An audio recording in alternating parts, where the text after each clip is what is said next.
ಸಿಂಹಾಹ ಸಿಂಹಸದೃಶಾಹ ಏನ ಸಹ ನರಸಿಂಹ.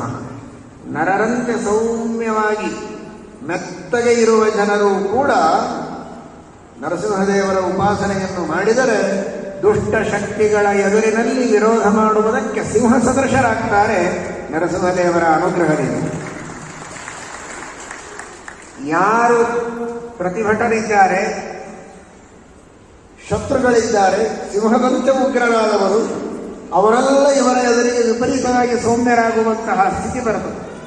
ಸಿಂಹಸದೃಶಾಹ ಅಪಿ ನರಃ ನರಸದೃಶಾಹ ಏನ ಸಹ ನರಸಿಂಹ.